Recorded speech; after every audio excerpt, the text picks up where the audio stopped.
Good. So I'll do this for right now? Or, Yeah, this is for today. So you want me to fight it for you? What would the title be? This, so it's still the Freedom Fighters of the DMV. Right. Any specific title? Black August. Black August? Black August, yeah. Black August. So the videos I know that you couldn't do because you put up the news article.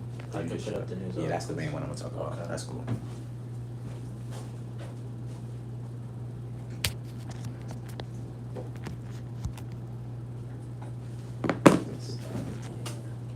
Gotcha. Appreciate it.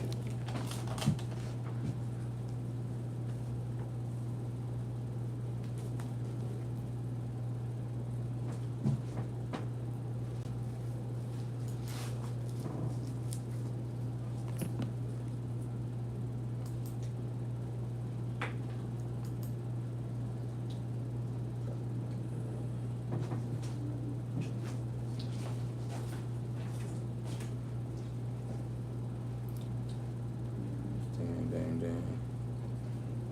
Mama need to go there. We about to see.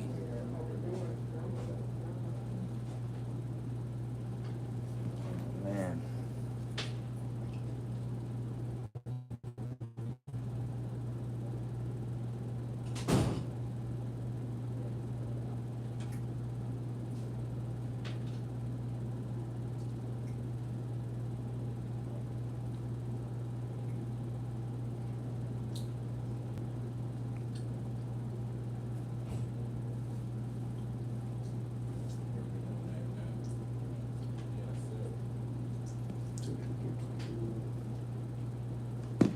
Black August. Do you hear me? Give me a thumbs up. Yeah, I can. Okay.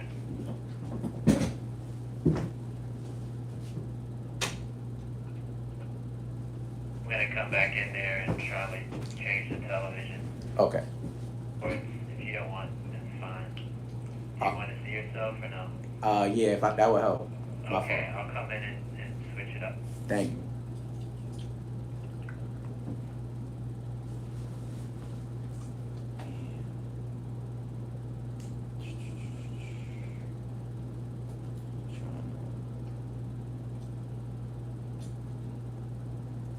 I need to have an extra charger just for this.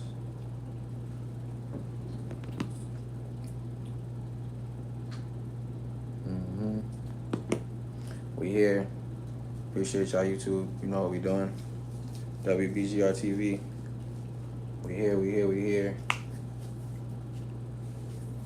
here. Freedom Fighters of the DMV. WBGR Network. Washington, D.C. Place to be. You were here with me at the Freedom Fighters of the DMV. Let's go. Stand by. Alright. I'll give you a countdown. Okay.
Alright, going live. Stand by. Alright.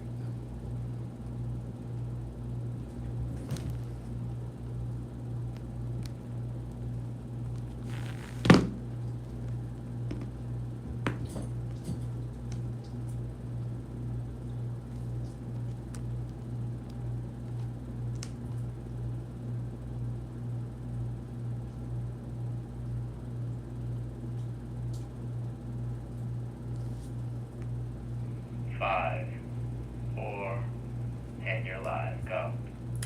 Greetings, good evening, good afternoon, or good morning, depending on where you are in the world. Welcome to Freedom Fighters of the DMV. You are here with me, Daquan Lawrence, one of your guest co-hosts. Mr. Shafi is tending to very important business, but he brings greetings to you and wishes peace to you and your family. Once again, I am Daquan Lawrence, originally from Harlem, New York, the Harlem, New York. So you know, Black liberation runs all through my veins and in my blood. I'm currently a doctoral candidate at the Mecca Howard University here in Washington, D.C. And our show this evening is focused on Black August. We are here now. This Thursday is the 7th day of August 2025.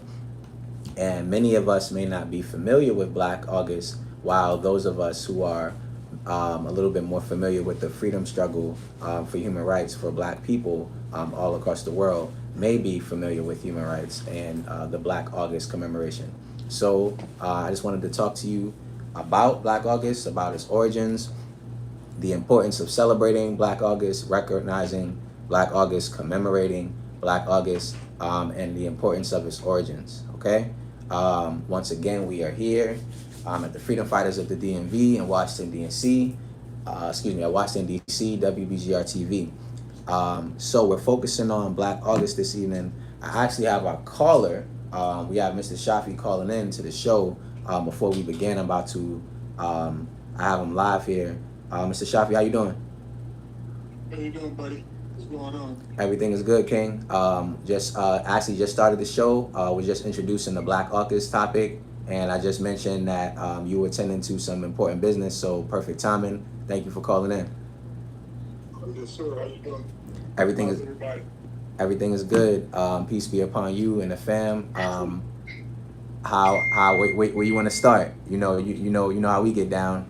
So I don't even want to waste too much time. I know you doing what you got to do. First of all, I just want to say hello to you and the baby girl. You know,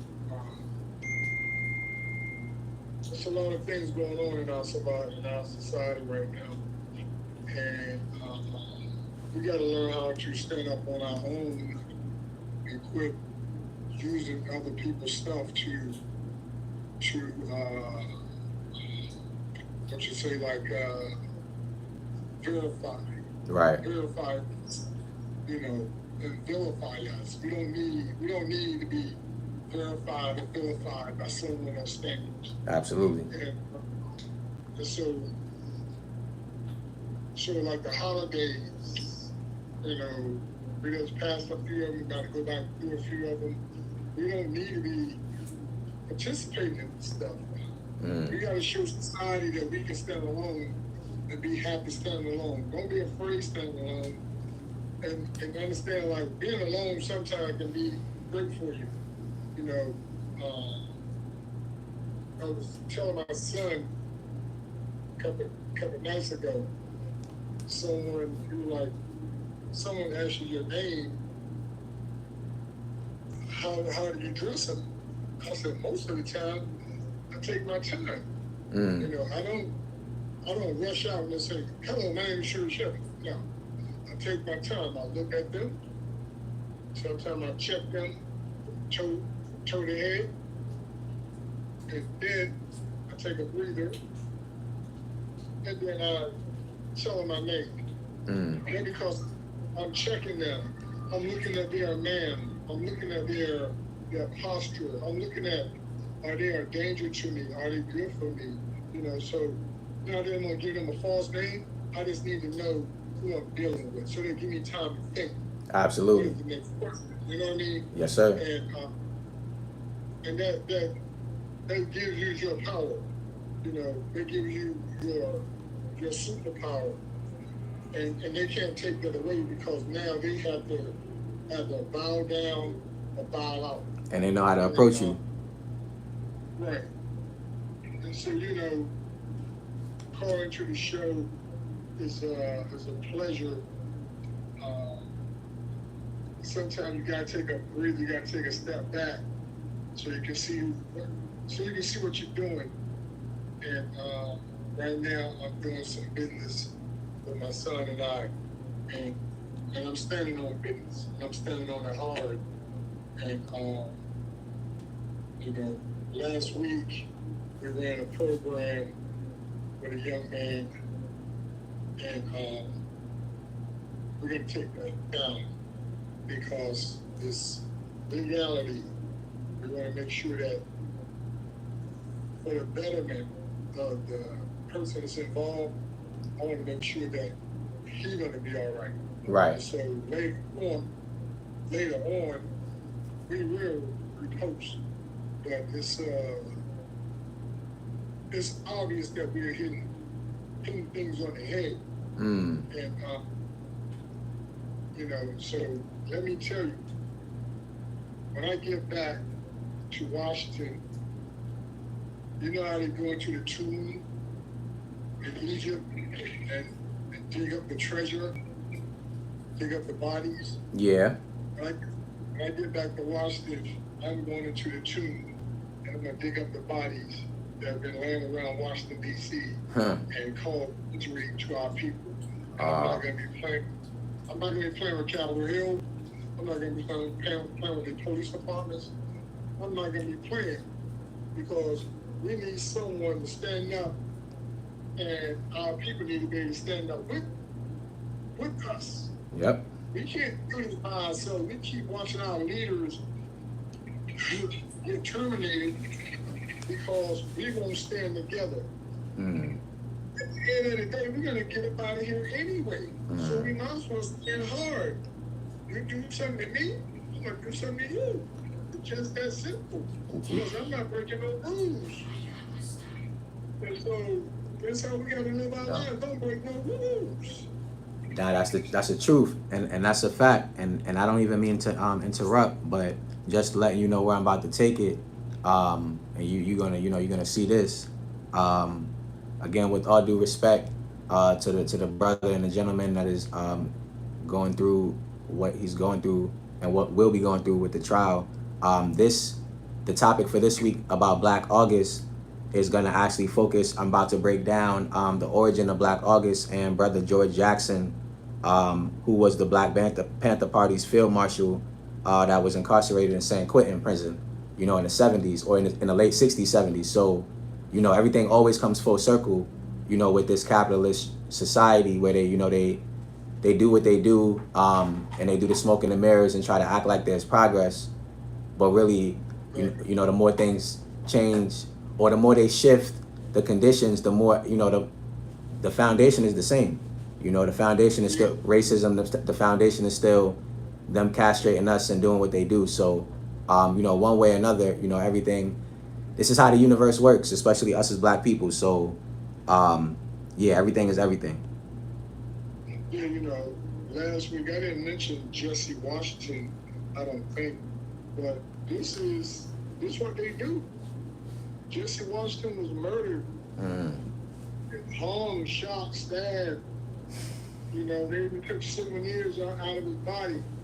And, it's just amazing how we think that we made it. Yep. Because we driving a certain kind of car, living in a certain kind of house, going to a certain school. We haven't made it. These people still they still own the narrative. Yep. They copyrighted it, trademarked it, and they're using it against us every day. And anytime we get close to trying to change the narrative, they move it. They move the goalposts. Always. And Black August is, you can actually say about January, February, March, April, May, June, July. Yep. You know what I mean? Yep. September, already got August. October, November, and December. We can say it about every one of these months because something has happened to our people in each and every one of these months, in each and every one of these states. Literally. Every day since we've been on this planet, Europeans have done something heinous to our people. And, we have to be more willing to talk about these issues in the open and not be afraid. And And just to give you one more, just again before I let you go, as you already know, just preaching to the choir. The way that they keep us distracted is with the entertainment. Obviously, we are the culture. Everything we do with culture. But like you said, since we've been here since day one, they use these figureheads of black leadership or black excellence, and now it's black entertainment, and they give. I'm not trying to tell nobody not to get their money. They give us a big so-called bag of money, and a lot of the bigger society, we don't know what that comes with. So then the whole society treats everybody like, oh yeah, these people have money, they're higher than mighty, but again, behind the scenes, a lot of treacherous things are happening. So we gonna get into these things because I have some ideas on how to shed light on these things. So again, I'm happy that you have me a part of the fold. And again, with tonight's show, I just wanted to, as always bring people back, look to the past so we could have a better future. Because history is all current events. And the more it's just repeated cycles. It's not really anything changing. So please let me know once you get back in the city so we could build and do what we do. Yeah, definitely. But before I go, I just want to say one thing. We got a summit in Baltimore on the 14th in Baltimore City, a mental health summit for black men. And we're going to be talking about what causes our issues, what is our issues. We ain't separating nobody, but we ain't gonna have no group in there trying to divide us. We are black men. And so that's next weekend. And those of you who would like to come, it'd be a great thing. I'll post this starting tonight, and I'll send it to the station. And hey, but thank you for stepping in and stepping up. It's a beautiful thing. Got people like you doing what you do. No doubt. May God bless you. No doubt. And I'll talk to you soon. All right, and you said that's August 16th for the conference in Baltimore, correct? Yes, that's next week. All right, yeah, next Saturday, people, August 16th, we're gonna have that information for you. 14. The 14th. Yeah. Okay, so that's next Thursday. Is it Thursday? They're gonna be on a Friday, I think. It's on a Saturday. They're gonna be from 8 to 12. All right. Because I think they got that football game or something going on in Baltimore. And so, of course, people ain't gonna want to do too much. But they gotta go pay their homage to the football game. Okay. So once again, that's gonna be August 16th, people, and that's gonna be next Saturday. I'm looking for a male conference, black men's conference in Baltimore, Maryland, for upliftment. So we're gonna bring that information to you soon. Thank you again, Mr. Shafi, host of the Freedom Fighters of the DMV. Hey, be safe. And I say go ahead because I love my people. Just know that I do. And I say peace. Peace upon you too, bro. I'm gonna touch base with you after the show. Sure. All right. So once again, thank you, ladies and gentlemen. Freedom Fighters of the DMV. That was Mr. Shafi, the man himself, calling in. He definitely wanted to again bring greetings to you. So as mentioned, the show this evening is going to be focused on the origins of Black August. Once again, I had just have happened to write or just have happened to have something published about the origins of Black August by Afro News. It is entitled Black August, an Opportunity for Healing via Education on Black Resistance.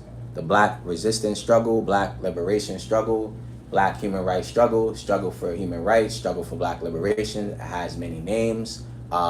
Some people in the 21st century has taken the liberty of calling this Black Lives Matter. As a person of African descent, I would never say Black Lives Matter because I already inherently believe that my life matters. But with all graciousness and respect, members of all ethnicities, especially people who identify as white, I guess we do appreciate the efforts of Black Lives Matter. But for that, With that being said, let's get back to, again, Black August and the origins of what we now celebrate as a month-long celebration. So this is particularly important in the modern day era where public and political discourse seem to revolve around many buzzwords. A lot of these buzzwords include fascism, authoritarianism. Fascism is pretty much, you could say, oppression by a state government, using lies, deceitful tactics, and I would say illusionary rhetoric to disenfranchise the people massively, right? So that's my version and estimation of fascism. We've always had a fascist society in America. People now are talking about fascism again because of, I guess, Trump's second term, things that have happened, the right-wing extremism that we've seen within the last, I would say, at least decade or two. But again, if you're a student of history, this right-wing extreme racism has always existed in America. In fact, that is the origins of how the country was started. But again, we're not talking about that today. So examinations of how human rights defenders and institutions can address the American dominance and white supremacist establishments are very necessary. Okay, that's the impetus of this article this evening that we're talking about. And again, for those of you who do not know, the origins of Black August date back to the 1970s during the imprisonment of George Jackson. George Jackson was a very astute individual, very astute individual. Rest in power, Brother George Jackson, who was the field marshal for the Black Panther Party, the illustrious Black Panther Party, I would say. And he was incarcerated in San Quentin, prison, in California. He was convicted for an armed robbery in 1961. Peep this. George Jackson's sentence was very interesting. He received a 1 to life sentence, which allowed the prison administrators to control the term of his incarceration arbitrarily, right? So again, we have somebody who was a 19-year-old convicted for armed robbery, who received a 1 to life sentence. Now, in this day and age, many people that are consider themselves liberal would say that that's draconian, that's heavy-handed, that's pretty harsh. But we're not even going to get into that right now. We're just going to focus on the facts and actually what happened according to the article that I wrote, because there are many facts in history. But again, for the purpose of time, what I will focus on is what happened after that trash can right there, baby. What happened after George Jackson's incarceration was some of the most egregious events in history that again led to where we are today with Black August. After the death of Jackson's comrade, W.L. Nolan, and Jackson's younger brother, Jonathan Jackson, who staged, Jonathan Jackson, along with 2 other prisoners, staged a demand at Marin County Courthouse to demand the release of George Jackson after his incarceration. George Jackson's brother, Jonathan Jackson, was assassinated with the individuals, he was murdered with the individuals that staged this incident demanding the release of George Jackson.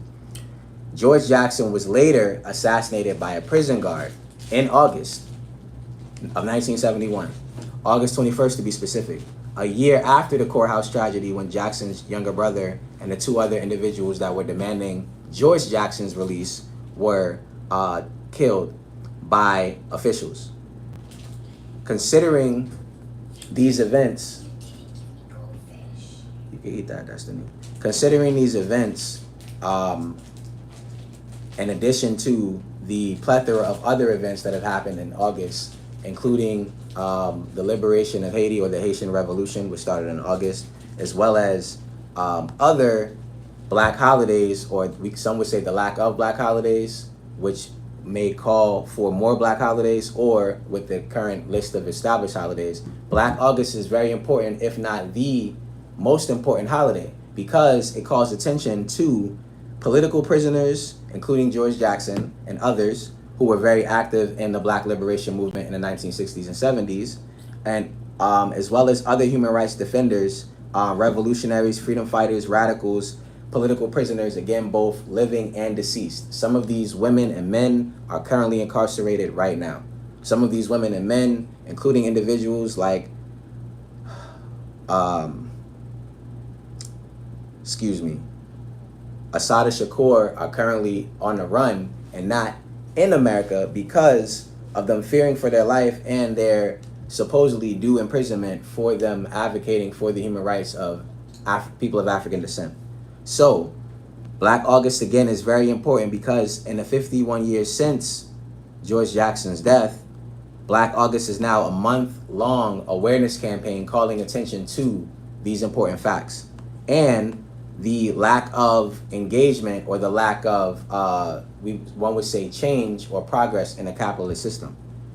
August 2025 represents an opportunity for all people, particularly people of African descent, and marginalized communities to learn about alternative ways to engage in national holidays. As Mr. Shafi just said, in modern day society, many people, we just pick up and shop or do what they tell us to do. They tell us it's Memorial Day. We go, we shop, celebrate Memorial Day. Little do we know that the first Memorial Day was actually a commemoration gathered and started and initiated by people of African descent who were commemorating individuals who fought in wars past in this country.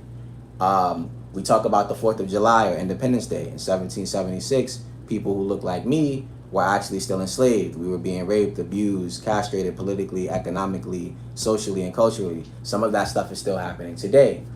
Again, we have a lot of Black people finding reasons to celebrate Independence Day or the 4th of July. The easy ones, I guess, are Black History Month, MLK Day, but even holidays like Thanksgiving. The origins of holidays such as Thanksgiving are very testy. And again, when we actually look at the truth is not going to be pretty. It may not be easily digestible, but it will help us be more healthy. And I believe, in an opinion of me, and I believe others in the show, freedom fighters of the DMV, people who represent the Black liberation struggle, it's easier or it's better for society to move forward by us acknowledging these harsh truths instead of sweeping them under the rug, lying, advocating for changes or sweeping generalizations that continue to marginalize people of African descent. With that being said, internationally known as Black August, due to the plethora of historical events, as well as the deaths and births of other people who have fought for civil liberties and human rights all around the world, this month is usually filled with opportunities for education, including what literally just some of the information that I just mentioned. Morgan State University actually had an important event from between Juneteenth until the 4th of July that actually tried to call attention to the importance of issues such as Black August.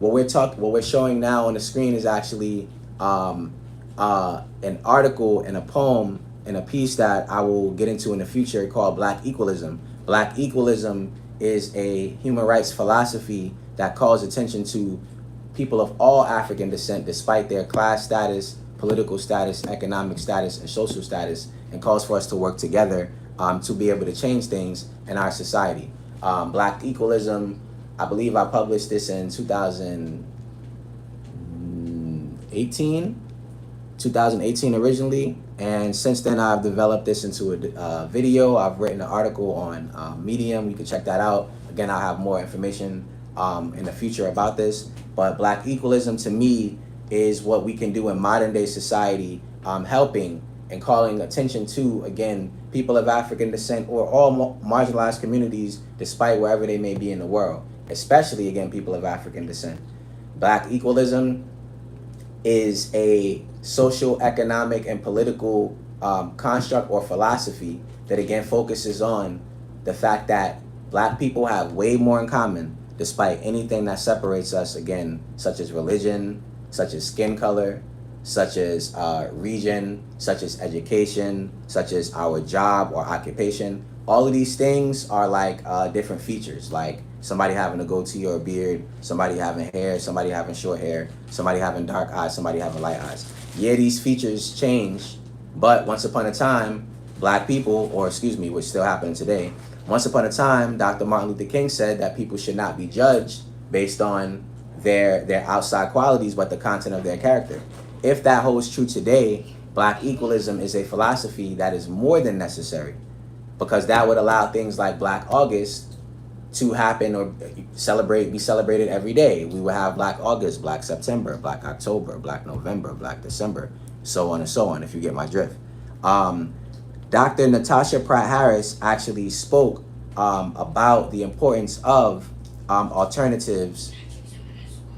Yes, Destiny. Dr. Natasha Pratt Harris at Morgan State University actually spoke about the importance of celebrating or acknowledging alternatives to national holidays in America within the article. And I would just like to quote her right here, elevating something very important, which I believe she mentioned.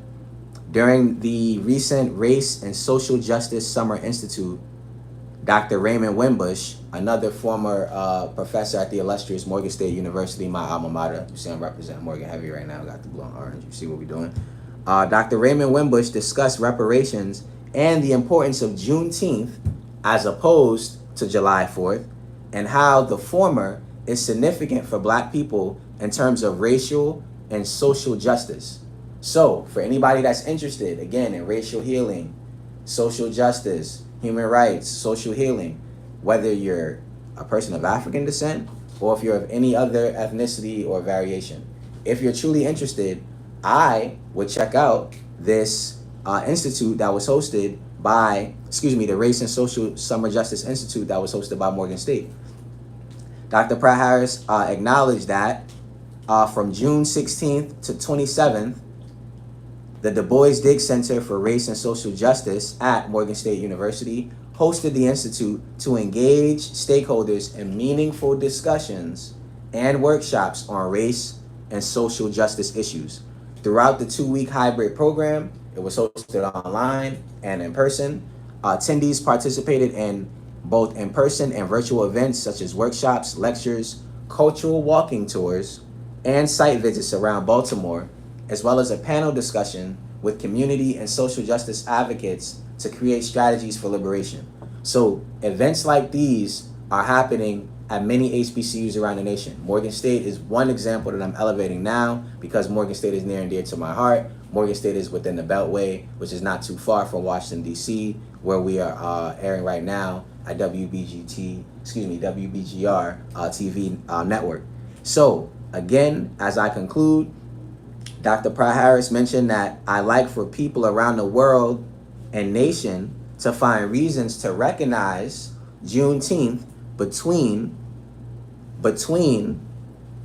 the actual date of Juneteenth and the 4th of July, considering that many people of African descent may seek to learn about Black resistance efforts year-round. So, again, Black August is one of the premier Black resistance efforts taking place right now. We currently, again, as I mentioned, we are in the 7th day of August, so that means that we have, 24 more days or 23 more days of August. Every day is important. Every day is important. It is very important. Please, please, please, I do not want to be remiss, or I would be remiss if I did not try to emphasize, again, the importance of others who have been slain by police, others who have been slain by state officials, others who have been slain by just the state in America and abroad. Right now, we know that we have the war between Israel and Palestine. Right now, we know that we have several wars or conflicts happening in Africa, even though they don't talk about them, right? Even though they may put the Ukraine conflict in our face, there are several conflicts that are happening in Africa, and those conflicts in Africa are being orchestrated. They're actually being orchestrated. They are proxy wars. Proxy wars meaning somebody is sponsoring factions or individuals from one country to fight against factions or paramilitary organizations in another country, and both sides again are being sponsored by corporations, shadow governments, shadow corporations, right? All of this is happening so companies like De Beers, other companies that produce iPhones, can be in the Democratic Republic of Congo or other countries all around Central, Western, Southern Africa, extracting resources, which continues to perpetuate capitalism. Again, they distract us with entertainment. They make entertainment very attractive. They make it very sexy. They make us have a bunch of stuff going on. There's always an event.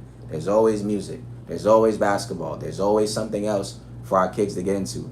But what's most important is for us to know ourselves. What's most important is for us to be able to use our hands, whether that's to be able to maneuver technology, whether that's to be able to write, whether that's to be able to cook, whether that's to be able to sew, make things, fix cars, build, whatever we have to do, we have to use our hands. Because slowly and surely, decade after decade, people, the originators of society, have slowly been, I would say, for lack of better words, whitewashed or washed out or further marginalized as they take our inventions that we created to uplift this country, run this country, start the industry, start the economy, and turn the global political economy into what it is today. So again, I would like to call attention to and ask for a moment of silence for individuals such as John Crawford, Michael Brown, Corinne Gaines, and others who also were unlawfully killed by police officials in August during this month of Black August. And in the words of actually Mr. Shafi, who actually also contributed to this article, we could end this here, and hopefully if we have any callers, I could take some callers with the last couple of minutes. But Mr. Shafi actually said that this is very, I think, a poignant and timely article and comment, but he says that I believe history shows they actually lied and that we are being tricked to participate in our captivity. Very strong words by the host of the Freedom Fighters of the DMV, Mr. Sharif Shafi. It's like Patty Hearst, the woman who was allegedly kidnapped but fell in love and began to empathize and sympathize with her kidnapper's behavior. We have a colonized version of Stockholm Syndrome, where we accept things given to us, according to Mr. Shafi. And for those of us who do not know, I also added this to the article for context. Stockholm Syndrome is a psychological response where a captive begins to identify closely with his or her captors, as well as their agenda and demands. One of the most famous cases of Stockholm Syndrome was, or may be, Patricia Hearst, who was known as Patty Hearst, a newspaper heiress who helped her kidnappers to rob multiple banks in the 1970s. Again, all history is current events, so Mr. Shafi saying that people of African descent have a colonized version of Stockholm Syndrome, to me, and maybe others again who could see from this frame of mind, right, or have subscribed to this paradigm of accepting that the modern Westphalian state, the modern Westphalian state, France, Britain, America, a bunch of other Western Germany and even Eastern Germany countries, but technically that's not Westphalian, but I would say Western Germany, their motto, their raison d'etre, is that how you say? I gotta work on my French. How they get down is, again, capitalism. Capitalism is imperialism, racialism. It's never gonna change, right? As much as I love all people, I understand and I accept that capitalism, racialism is the name of the game, okay? With that being said, again, Mr. Shafi highlighted the importance of commemorating actual events and the true timeline of history rather than accepting propagated narratives that promote American assimilation despite evidence of inaccurate information. Black August is real, said Mr. Shafi, while their holidays mean nothing to me. I would say that too, to me too. They should not mean anything to you because if you go back and look, in 1776, for example, they were still selling, beating, and raping black people. So in 2025, why wouldn't we celebrate Black August? And with that said, folks, please check out this article. It is, again, you could just Google it. You could use any search engine. Search Daquan Lawrence. That's my name, DAQUAN. Lawrence, LAWRENCE. I'm on Instagram at Dr. Daquan Lawrence. That's DRDAQUAN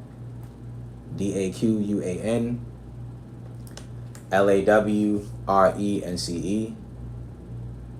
and that's YouTube. I have a lot of good YouTube videos. Please check them out. That's Dr. Daquan on YouTube. Dr.DAQUAN. And please check out this article, Black August, an opportunity for healing via education on Black resistance. Okay? If you have any questions, you know where to find me. I will be here next week with Mr. Shafi, Freedom Fighters of the DMV, here reporting live in Washington, D.C., WBGR TV.